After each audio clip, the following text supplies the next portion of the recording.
ኢራን የእስራኤል የስለላ ድርጅት ሞሳድ ዋና መስሪያ ቤትን በሚሳኤል መምታቷ ተገልጿል። ኢራን የእስራኤል የስለላ ድርጅት ሞሳድ ዋና መስሪያ ቤት በሚሳኤል መምታቷን የኢራን መንግስታዊ ሚዲያ ታስኒም የዜና ወኪል ነው የዘገበው። የዜና ወኪሉ የአገሪቱን አብዮታዊ ብሔራዊ ዘብ ዋቢ አድርጎ እንደዘገበው የሞሳድ ቢሮ በኢራን ሚሳኤሎች መምታቱን ገልጿል። ታስኒም የሞሳድ መስሪያ ቤት እንደሆኑ የገለጻቸው ህንፃው በእሳት ተያይዞ የሚያሳዩ ፎቶዎችንም አጋርቷል። የኢራን አብዮታዊ ብሔራዊ ዘብ ኤሮስፔስ ተዋጊዎች ከፍተኛ ውጤት ለማምጣት ባነጣጠረው ዘመቻ ምንም እንኳን ከፍተኛ የላቁ የመከላከያ ስርዓቶች ቢዘረጉም የወታደራዊ ስለላ ማዕከሉን መጥተዋል ሲል የዜና ወኪሉ በቴሌግራም ገጹ ላይ አጋርቷል። እስራኤል በሞሳድ ላይ ስለተፈጸመው የሚሳኤል ጥቃት ያለችው ነገር የለም። እየተባባሰ በመጣው የእስራኤልና የኢራን ጦርነት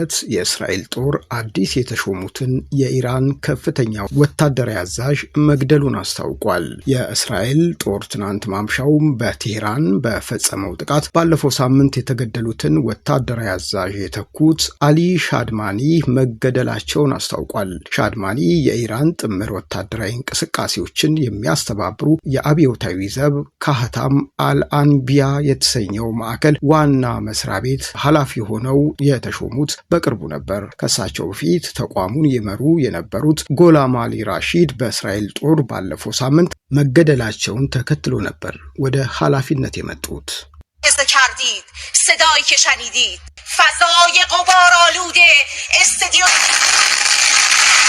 ይህ በእንዲህ እንዳለ የኢራን የቴሌቪዥን ጣቢያም በእስራኤል ተመቷል። ተቋማትን ማውደም መንግስታዊ ሽብርተኝነት ነው ስትል ኢራን ገልጻለች። በቴህራን የሚገኘው የኢራን ብሔራዊ ቴሌቪዥን ዋና መስሪያ ቤት ጥቃት እንደደረሰበትም ታውቋል። ትላንት ማምሻውን የደረሰው ጥቃትን ተከትሎ የኢራን ዜና ወኪል በሰጠው መግለጫ ጥቃቱ የቴል አቪቭ መንግስት ተቋማዊና መንግስታዊ ሽብርተኝነት ፖሊሲ ማሳያ መሆኑን ተናግሯል። ይህ የወንጀል ድርጊት ሁሉም ዓለም አቀፍ ህጎችና ደንቦችን የሚጻረርና የኢራንን ህዝብ እውነተኛ ድምጽ ለማፈን የተቃጣ ሙከራ ነው ሲል ገልጿል። የውጭ ጉዳይ ሚኒስትር ቃል አቀባይ እስማኤል ባቃኢ ድርጊቱን የጦር ወንጀል ነው ሲሉ የተባበሩት መንግስታት ድርጅት የጸጥታው ምክር ቤት እርምጃ እንዲወስድ ጠይቀዋል።